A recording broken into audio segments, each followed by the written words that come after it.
गुज़िश्ता माह पाकिस्तान और भारत के दरमियान लाइन ऑफ कंट्रोल पर सीज फायर के मुआहदों की पासदारी के ऐलान के बाद अब एक और पेशरफ्त हुई है। गुज़िश्ता रोज यौम पाकिस्तान के मौके पर भारतीय वज़ीर आज़म नरेंद्र मोदी ने वज़ीर आज़म इमरान खान को खत लिखा है। खत में सबसे पहले यौम पाकिस्तान के मौके पर मुबारकबाद दी है और लिखा है कि पड़ोसी मुल्क के तौर पर भारत पाकिस्तानी अवाम से खुशगवार ताल्लुकात का ख्वाहिशमंद है, जिसके लिए एतमाद पर मबनी दहशतगर्दी और दुश्मनी से पाक माहौल ज़रूरी है।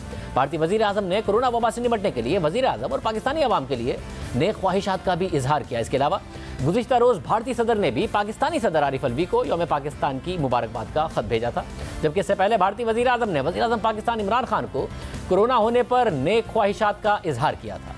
पाक भारत ताल्लुकात के हवाले से वज़ीर आज़म इमरान खान का हालिया बयान भी अहम है। 17 मार्च को सिक्योरिटी डायलॉग की तकरीब से खिताब करते हुए उन्होंने कहा था कि हम तो अपनी कोशिश करेंगे, लेकिन भारत को पहले कदम आगे बढ़ाना होगा और जब तक वो ऐसा नहीं करते हम आगे नहीं बढ़ सकते। जब मेरी गवर्नमेंट आई तो हमने पूरी कोशिश की हिंदुस्तान से कि हम अपने जो भी इश्यूज है, और हमारा इशू बेसिकली कश्मीर एक ही इशू है, हम उसको कैसे डायलॉग के जरिए हल करें। यूनाइटेड नेशंस की सिक्योरिटी काउंसिल ने उनको राइट दिया है कि अपनी ज़िंदगी का फैसला खुद करें।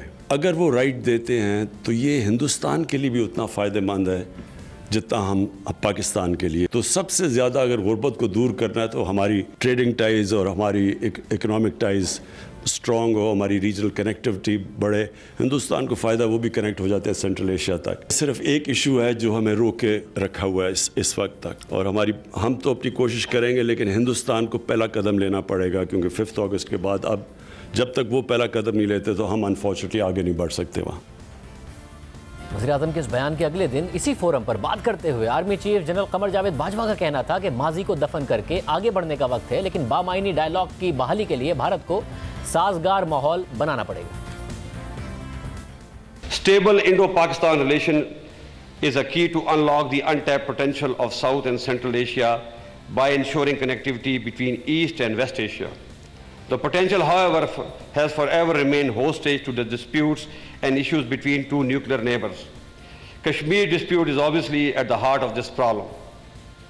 It is important to understand that without the resolution of Kashmir dispute through peaceful means, process of subcontinental rapprochement will always remain susceptible to derailment due to politically motivated bellicosity. It is time to bury the past and move forward. But for resumption of peaceful process or meaningful dialogue, our neighbor will have to create conducive environment, particularly in Indian occupied Kashmir.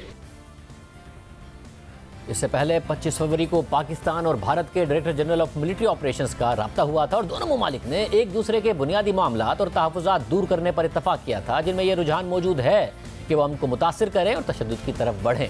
इसके अलावा दोनों ममालिक ने line of control और दीगर तमाम sectors पर मुआहदों, समझौतों और जंगबंदी पर सख्ती से अमल पैरा होने पर इत्तफाक किया था। पाकिस्तान और भारत के दरमियान 2003 के सीज़ फायर मुआहदे की पासदारी के ऐलान को अमेरिका ने भी सराहा था, लेकिन इस राब्ते के पस मंजर में होने वाली पेशरफ्त के हवाले से खबर रसा इदारे ब्लूमबर्ग में 22 मार्च को खबर शाया हुई। खबर के मुताबिक पाकिस्तान और भारत के दरमियान सीज़ फायर मुआहदे की बहाली दोनों ममालिक के दरमियान ताल्लुकात की बहाली की तरफ पहला कदम है, जिसके रोड मैप में मुत्तहदा अरब अमारात की आला शाही क़यादत ने किरदार अदा किया है। खबर के मुताबिक पाक भारत DGMOs के सीज़ फायर की बहाली के मुश्तरका एलामिया के ठीक 24 घंटे बाद मुत्तहदा अरब अमारात के आला सफ़ीर एक रोज़ा दौरे पर दिल्ली पहुंचे, जहां उनकी भारतीय वज़ीर ख़ारजा से मुलाकात हुई। सरकारी एलामिया के मुताबिक मुलाकात में खित्ते और बैनुल-अक़वामी बाहिमी दिलचस्पी के उमूर पर तबादला ख्याल किया गया। इस मुलाकात में पाक भारत सीज़ फायर मुआहदे पर वापसी को मुत्तहदा अरब अमारात की तरफ से महीनों से कराई गई खुफिया बातचीत में अहम संग-ए-मील करार दिया गया। इस बात की तस्दीक सरकारी ज़राए ने नाम जाहिर न करने पर की शर्त पर की। ज़राए का मज़ीद कहना था कि दोनों ममालिक के दरमियान ताल्लुकात की बहाली के दूसरे मरहले में पाकिस्तान और भारत अपने अपने सफ़ीरों को दोबारा तैनात करेंगे, जिन्हें तकरीबन 2 साल पहले भारत की जानिब से कश्मीर की 70 साला खुसूसी हैसियत ख़त्म करने पर एहतजाजन वापस बुलाया गया था। जबकि तीसरा और आखिरी मरहला जो सबसे मुश्किल होगा, उसमें दोनों ममालिक के दरमियान तिजारत की बहाली और मसला कश्मीर के दायमी हल के लिए मुज़ाकरात शामिल है। रिपोर्ट के मुताबिक दोनों ममालिक के दरमियान इससे पहले भी ताल्लुकात की बहाली की कई कोशिशें की जा चुकी हैं, जो इलेक्शन से पहले के बयानिए में दम तोड़ जाती हैं।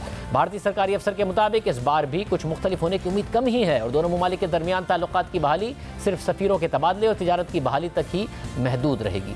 ब्लूमबर्ग में शाया होने वाली इस खबर के अलावा 19 मार्च को सऊदी अरब के वज़ीर मुमलिकत बराए ख़ारजा उमूर आदिल अल जुबैर का अरब न्यूज़ में एक इंटरव्यू शाया हुआ, जिसमें उनका कहना था कि सऊदी अरब खित्ते में अमन और इस्तेहकाम के लिए मुस्तकिल कोशिशें करता रहता है। यहाँ तक कि सऊदी अरब भारत और पाकिस्तान के दरमियान कशीदगी को कम करने की भी कोशिश कर रहा है।